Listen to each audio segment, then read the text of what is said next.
खुलुमबाय आंनि दालि मिजि ब्लग चेनेलाव फिन खेबसेबाव बयखौबो बरायबाय। दिनै 3 अक्ट'बर 2023 मायथाइ। दिनै जोंनि गहपुरनि दैमालु जोहोलाव गेलेग्रा फोथाराव बिटिआरनि चिफ प्रमद बर' सार आरो लोगोसे बिआर फेरेंगा, गबिन्द बसुमतारी आरो पिजुस हाजरिका आरो दिपेन बर' आरो लोगोसे गोबां मावथि हान्जा बिथांमोनहा जोंनि गहपुराव फैगोन। बिथांमोननि फैनायनि गुबै जाहोनानो जाबाय बिटिआरनि सिमा बारायनाय बायदि माखासे गामिया सोसनजाबाय आरो माखासे गामिया थालांबाय। बे थालांनाय गामिनि सायावनो बिथांमोनहा मा बुंगोन बेखौनो आं भिडिअनि गेजेरजों नोंथांमोननो दिन्थिलांगोन। नोंथांमोनहा नायलांबाय थादो। बिथांमोननि न'खर आरो बाय बाहागिजों जोङो बाहागो लाफादों। दुलाराय फरायसा आफादनि हांख्रायनाय बायदियै आरो नैबे सिमा बारायनायनि मैखोम बिफाव लानाय मानगोनां पिजुस हाजरिका बिथाङा फैगासिनो दङ। बेजों लोगोसे सागानगिरि बिथांमोनाबो जोंनि गेजेराव दंफैखायो। दसे समनि उनाव बयबो बेयाव बाहागो लागोन। रायजो राजानि सफैनाया एसे लेट जादों। जों जेसेबां हायो गावबागाव दखरा गावबागाव ओनसोलनि रायजो राजाफोरखौ थाब फैनो थाखाय खावलायनांगौ।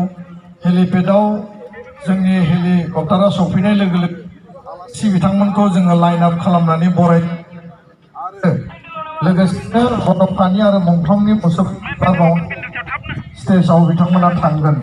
दा बाथ्राया बे जोंनि मोनसे जागायजेननाय हाबाफारि आरो बे गहपुरसिम साननायनि लामायाव 44 गामि थिसनदों।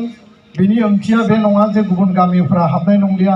गिबि हाबाफारि बेनि उनाव पर्यायक्रमे बे गासैबो खामानिया जालांगोन आरो जोंनि गेदेमा आलासि बिथांमोना बे बाथ्राफोरखौ बिथा खालामनानै रायजो राजानो मिथिहोगोन। बयनिसिमबो गोसोआव फोथायनाय आरो मोनसे गोग्गानाय आरो मोनसे रंजानाय बे मोनसे थासारिखौ लानानै हाबा मावलांनो आरो थांना थानो थाखाय आं खावलायनानै दिनैनि बे बिबार बावनायनि फंनैसो बाथ्रा फोरमायनायखौ आं बेखिनियावनो फोजोबबाय। गोजोन्थों। जय बर' हारिनि जय बर' हारिनि एबसु लं लिभ एबसु लं लिभ बड'फा उपेन्द्रनाथ ब्रह्म लं लिभ बड'फा उपेन्द्रनाथ ब्रह्म लं लिभ बिटिआर वेलकाम बिटिआर वेलकाम। गोजोन्थों। Thank you. लोगोफोर बिटिआरनि चिफ प्रमद बर' सार आरो लोगोसे पिजुस हाजरिका सार बिथांमोनानो हेलिकप्टारजों सफैबाय। बिथांमोनखौ दा बरायनानै मेन पेन्डेलसिम लांनाय जासिगोन।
जोंनि मानगोनां आलासि बिथांखौ आरो बाहागो लानाय गासै आलासि बिथांमोनखौ गौपुर ओनसोलनि गुबुन गुबुन माहारियारि आफाद आरो रायजो राजाया बरायनाय हाबाफारिया जोबबाय। बे समाव बिबुंथि लाखिनायनि हाबाफारिखौ आवगायनो सानबाय।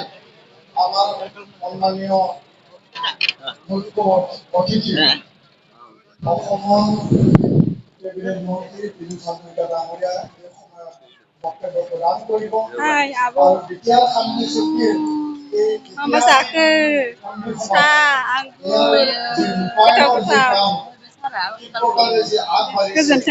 আৰু সকলো ৰাইজে যি বাট চাই আছে মুখ্যমন্ত্ৰী জনপ্রিয় মুখ্যমন্ত্রী সম্মানীয় মন্ত্রী নরেন্দ্र मोदी डाङरिया दङ बिथांमोनखौबो जों जेलनिफ्राय बर'नो नाजाबाय थादों।